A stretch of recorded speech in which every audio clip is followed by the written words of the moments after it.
34 Ugandans below the age of 18 were sexually abused every day. A Ugandan under 18 years is sexually abused every 42 minutes. We call it defilement. I don't know why we call it defilement. I think we call it defilement or sexual abuse to make it more polite, but it should be rape to make it more clear. More than 1,000 Ugandans were reported to have been raped last year, and this is just a small bracket of the numbers that have reported to police.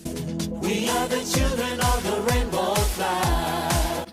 Hello, our viewers. A very good evening to you all. Thank you so much for joining us and tuning in on our Opal Conversation podcast. Today in the studio, we have a few of our guests. They're going to be sharing with us, and we're going to be discussing a hot topic going on in Uganda right now. If it's your first time to join us, do not forget to share, like, and subscribe. It's your host, Mabel. Thank you for tuning in. Introduce yourself to our viewers. Hi everyone, my name is Bridget Nakayenga, a proud lesbian from Uganda and a proud member of Out and Proud African LGBTI Society. All right, thank you so much, our viewers. I'm called Aisha Nakanwaji. First of all, I'm thanking Mabel for inviting us here. Yes, thank you so much for agreeing to come and share with us today. It's always an honor to have, people from with a shared experience to come and speak to the people out there. Well, as some of you have noticed, this week, what's been trending in Uganda, not only in Uganda, but also other countries, is the anti-gay bill that has been brought back to Parliament. Member of Parliament Asumani Basalira was welcomed in Parliament again to push forward with his anti-gay bill, which he initiated in a few years back, 3-4 years back. And he says the 1950 Penal Code is not doing exactly what maybe the Ugandans need in order to be able to persecute LGBT people. Because it says it is a bit open, because it states that some LGBT people will be persecuted once they are caught in the act. And he says his opinion is that that is something that will never happen. And it is the reason as to why there is a lot of LGBT people coming up in Uganda. And I'm going to be sharing with you what the bill proposes. It states that if you're found out to be gay or lesbian, you'll be sentenced to imprisonment for 10 years. It also states that if you come out and profess that you identify as LGBT plus, you'll be sentenced to prison for 10 years. It also says that if you are found to be touching, or someone reports you for touching them with a homosexuality intent, you'll be sent to prison for 10 years. It also says that if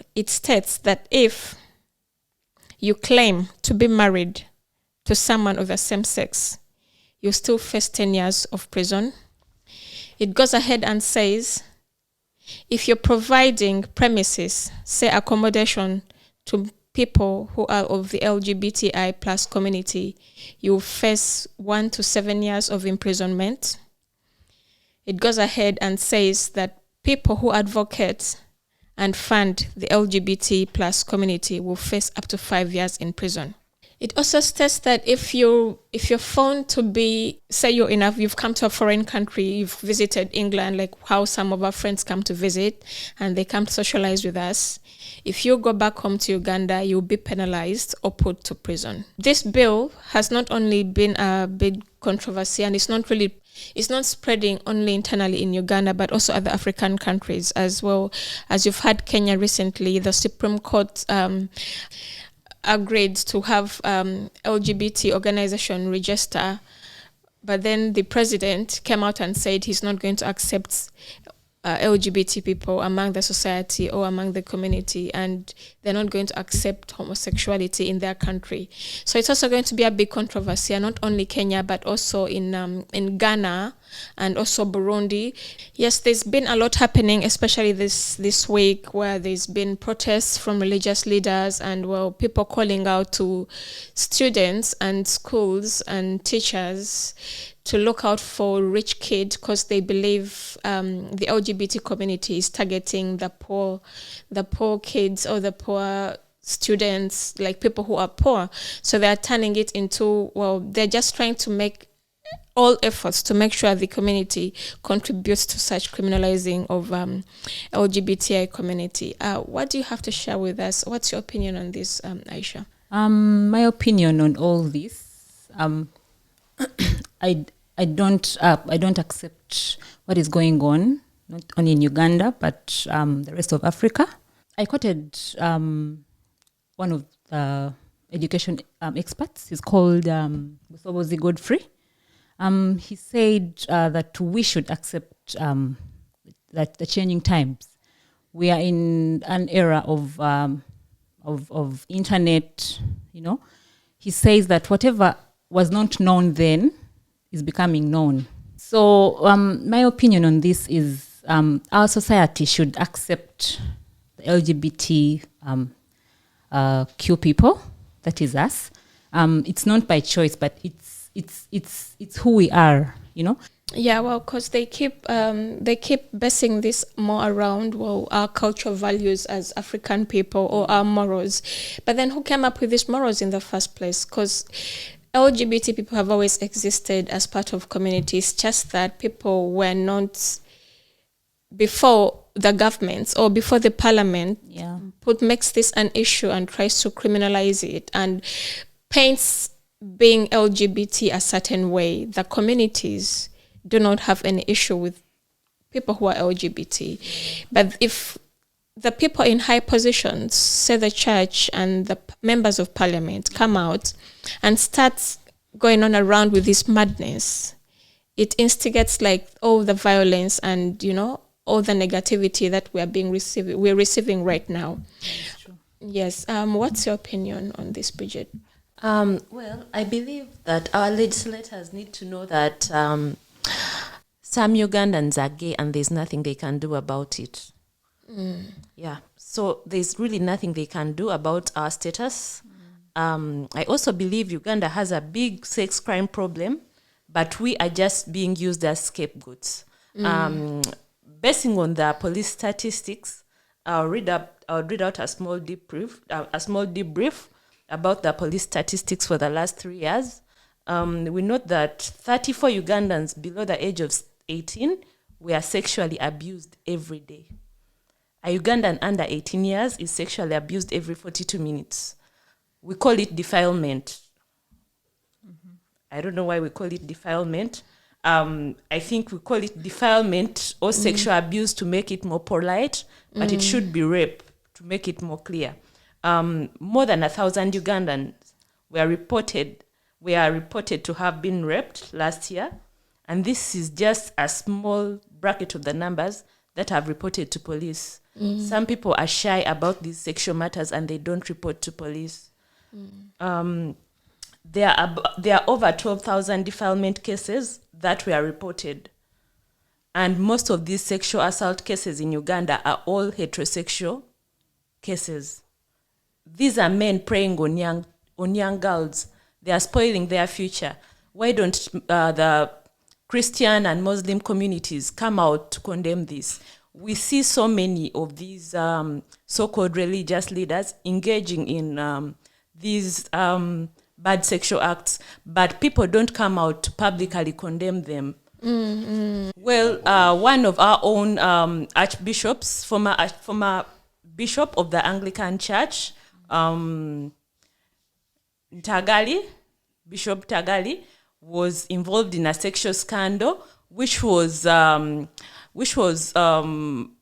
covered quickly with a small apology, and the whole country got over it. Why is it that something which hasn't come out problematic is being professed as a very, very big thing? Issue. Yeah. So why do we have to moralize this when there is more crime than what is being said?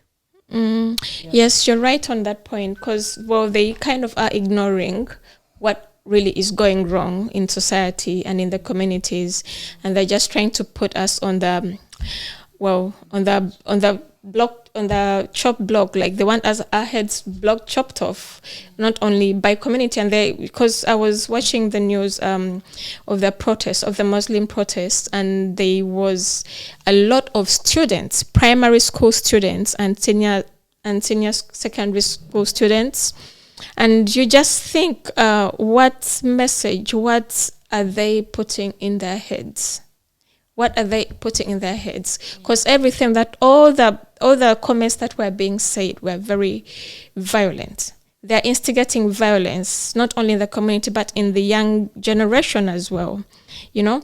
And as you have said, like, LGBT people have always existed in Uganda. I'm also wondering that, like, this, it brings a question, like, to my mind, or maybe to the rest of the world. Why do they think that this is maybe also from the colonialists, the Western world, yet it was already existing in us? You get it? Yes, it was. Yeah, because I could quote our speaker, that is, she's a monk, Anita. Anita. In one of the prayer service in the parliament, and when she said, I think this is about the money, you know? So I don't know where this leaves us. I mean, we should ask ourselves, where does this leave us? Because I think it's become a scapegoat for everything that is going wrong in Uganda. If they're having political issues, if there's elections, or LGBT people are funding that person, do not support them. So it's become a thing back home, but then they forget people are involved, people's safety is involved, people are being harassed. And we are their children, we are their sisters, we are their brothers, we are part of them, and there is no way we shall continue to exist, and we shall remain part of them. I mean, the discrimination, the stigmatization, I mean, it's going to still, we thought, like, we were coming out, we are coming out publicly, as a country, or even the world out there. You mentioned some countries that are, that this is also happening, and I'm thinking it's already like harming individuals there mentally, physically, etc. Yeah. So I don't know. Well, yeah, and some of the homophobic statements that they keep putting on their placards are really bad. I don't know the kind of image they are trying to show. I've read out some statements on the social medias about these homophobic people saying that they would rather have someone involved in polygamy, involved in with so many different men or women. It would seem very okay to them than knowing that someone is homosexual and has one partner. Is that really right morally? Well, and then they talk about morality. Yeah. Well, who said like homosexuality is a cancer that needs to be kicked out of Uganda? One of the MPs. Yeah. It's really, really, really sad. Like, because as I was saying, this is not something that has happened now. We have existed as part of society, as part of all communities, like from way, way, way before. And them coming out right now to make an issue of that, instead of addressing matters that really are affecting the country and the society and the communities. There are lots of issues in Parliament that are being covered now, like the NSSF scandal. There's that NSSF scandal. We've heard about the iron sheets that are being taken by a few ministers. We've heard about the issues with the Uganda Airlines. So I think when some of these things go so bad, they try to create a scapegoat and they bring us in their picture. But it will not work, and we shall stand by our rights. We shall continue to protest. We shall continue to stand by our words. We shall continue to protect ourselves and people like us. Yes, so we're not going to surrender to being, slaughter lambs. Well, that's not going to happen, at least not in this century where there's a lot of platforms and the internet. Maybe this, because of the internet, it's why some people are really finding out that we do exist.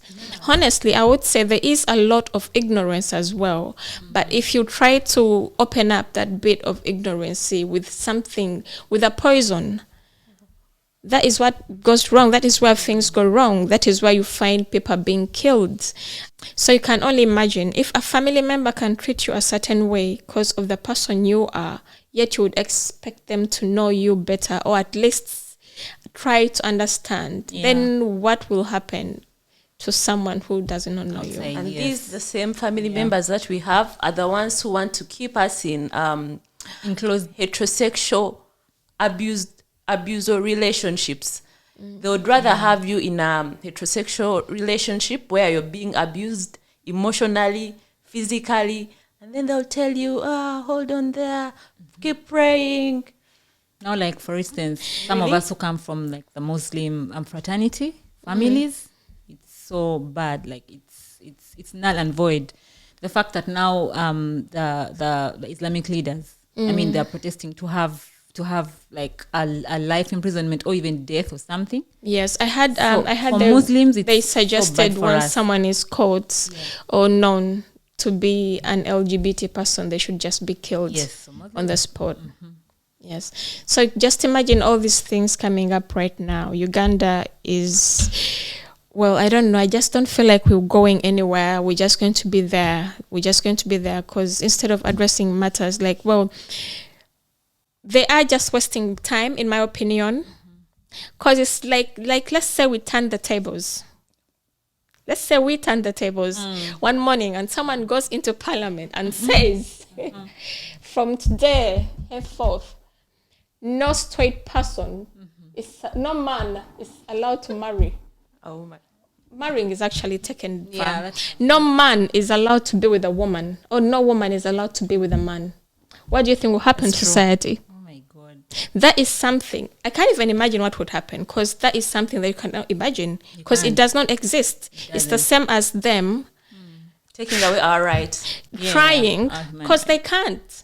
Of course, they will That's the thing, persecute people. actually. They will do all whatever they can do, but they just need to get it into their heads. There is no way they are going to stop LGBT community. So the question LGBT here people. is, how are we going to help a sister, a brother out there who is now under closed doors? Lucky are us here who have come out, talk Yeah. about this. And we are in these countries that can embrace us. We've got families. So how is that person out there in Uganda, in Ghana, and Kenya who is under closed doors right now? Well, What is happening? what I How- would say, honestly, what I would suggest to them is just to stay there. Because you have to be safe first. Just to make sure you have a life. Just make sure you have a life. And then, as you can see, we're just trying to use all these platforms to be the voice of such people. That's true. We're just trying to take steps, like, create awareness that, yes, we do exist. And we are so against whatever is happening. These laws and these legislations and these bills that they're bringing forth left and right. We are so against them, and we are going to keep being the voice. We here at Out and Proud be a voice of those people who are locked down there, who voiceless. cannot speak out for themselves, who are still in the closet, as they would like to call it. But then again, we want you to be safe. We hope for better change, and I believe there is going to be change. That is what I'm saying, like, come rain, come sunshine. There is going to be change, because gay people are not made. Yeah. We are not made. We are born. So as long as there is still reproduction happening, That's true. Absolutely. More we and are more still of us going are to be being part born. of the society. Yeah. So that is not something, they can do anything about. Otherwise, they should try to address issues that are pressing the country as a whole, like, the sexual, the sexual abuse that's happening, the domestic abuse that's happening, the NSSF issues, the iron sheet issues. And what's You know? funny I mean, is most infrastructure. of these sex crimes, they go unsolved. Of course, they They never go do anything unsolved. about Yeah. it. They do nothing about them. Why don't they focus and put their energy in solving such sexual crimes than wasting energy on people who are happy, people who want to be what they are, people who want to come out and be themselves? Because I'm just imagining, like MPs, in that space.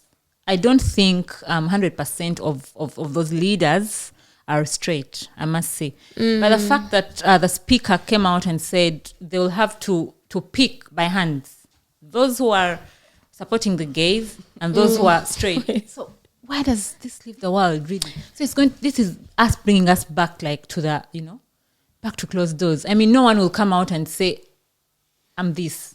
Yeah, because of what is, Yeah, well, because it does not matter, honestly. What these are our opinions. We here at Out and Proud, but of course, everyone has their own opinion, and yes, we do not deny them that. But then we need to create an awareness that LGBT people have been part of society since the beginning. The Pope came out clearly and said that homosexuality is not a crime. So if they want, they can perceive it as a sin in their in the different religions. They can perceive it as a sin. Growing up, we've always heard that there is no small sin in front of God. All sins are the same. Yeah. So if people are sinning another way, let us sin in our own way as they are sinning in their ways. Yes, our issues are with God, not with no one, no parliament, no bill. That is so far what is happening back home in Uganda. Not only in Uganda, but also other neighboring countries like Kenya and also Ghana. And well, we here at Out and Proud, we are trying to be a voice to create an awareness of what is happening down there. And yes, to let people home know that, well, we are part of society, we exist. So we're just still waiting. We're going to be updating you on what is happening. Why would they give a 10-year sentence to someone, touching someone with an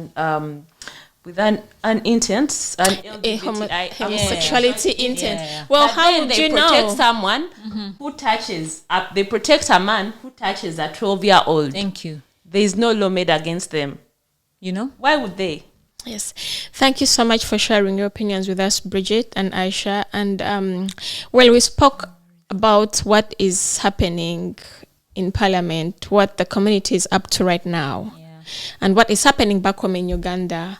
Now, what do you think we should do, we as people who have been favored to have such a space to actually, to live openly and to have such a space to, to share and talk about such issues openly? Well, thank you, Mabel. We as the LGBTI community in the diaspora, we shall continue to be the voice of the voiceless.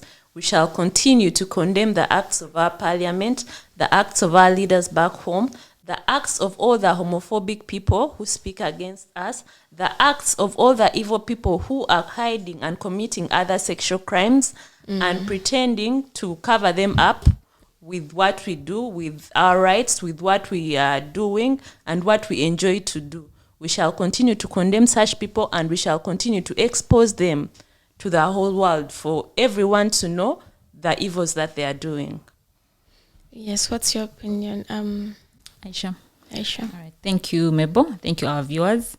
In light of a submission on Bridget's points, that's why I'm relating all this to this education expert who says what we think was not known is now becoming known. We're going to use these social media platforms, the Twitters, the Instagrams, we're going to use these platforms on the best of our knowledge, to see that the boy child and the girl child out there come out of these closed doors, and to see that the homophobic individuals out there, they get to know who are we. We're not here, we're not playing games. We're not eating any money. This is us. This is us. Yeah, I love how we've been labeled as rich people. Yeah, I just love that, and I take it. I take it because LGBT people are rich. Well, they say we're rich, and we target people who are underprivileged and poor, and that is what they say. Most Western, because they keep claiming it is a Western culture or tradition that has been imported in Uganda. But we are here to let you know it is not news to many people, because those who know LGBT people have been part of the community since way back. And we are going to use such platforms to create awareness, to expose what is happening in these countries, to expose their cruelty, to expose how they're trying to instigate the communities. Because LGBT people, even if you're attacked or anything happens to you, you have nowhere to go. And before, when the bill was like withdrawn, there has been some sort of relief. So right now we worry about what's going to happen when this bill is passed. So we really are worried, but then again, we call upon those in positions to help. We call upon those who have a voice to speak out for those who can't. And well, to use this platform is available, and we shall be sharing with you any updates we're going to be coming up with. And if you have any idea, any opinion on how we can address this matter, please do not hesitate. You can reach out to us. We have this platform for us to voice our opinions. We can speak here safely and freely. And yes, we do exist. I really thank Out and Proud as one of the biggest platforms out here. That why are we here? We are here just because of this bill that is about to maybe be passed or not. I mean, if it wasn't for Out and Proud, where would we have got the chance to talk about this? For people to get to know what is happening. So thank you, Out and Proud. Yes, and those of you who are watching us today, do not forget to like, share, and subscribe to our videos. And please pass on this message, pass on the message, pass on what is happening back home. And please try as much as possible to share, like, and push forward this video, these podcasts, so that we create awareness, so that people know what is happening. Maybe our voices will reach the people we want our voices to reach, and maybe help will be given, or maybe, I don't know, someone will come up with a better plan. Well, because this is as much as we can do. Well, I think let me share this in Uganda for people back home to understand me properly. Nyongera okubajjukiza bapasita, aba parliament, speaker, ne banne bonna abali homophobic, nti tuliwo, twaliwo, era tukyaliwo. We shall continue to exist, and we shall continue to be the voice for the voiceless. We shall continue supporting people like us. Nyongera okubajjukiza nti weetuli. We shall also continue to expose your evil doings and make sure that you stop putting us as a cover for your evil deeds. Would you like to add to that, Aisha? All right, thank you, Mabel. Thank you, Bridget. Just like I initially said, that this is an era of knowledge. Era of knowledge meaning tugenda kozesa platforms ezaffe. For example, ngeno Out and Proud African LGBT platform.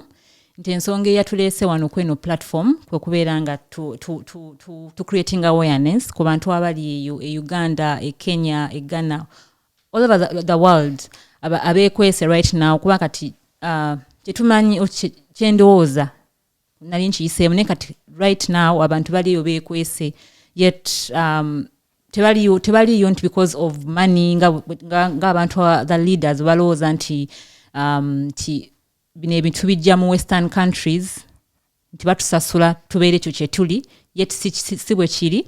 So tugenda kukozesa platforms zino okulaba nti tuprotestinga eri ba leaders baffe eyo back home ne mu nsi endala ensi eziri around. Thank you so much for joining us today, Aisha. Thank you so much for joining us, Bridget. It's really been a pleasure having you around, and thank you so much for sharing your opinions.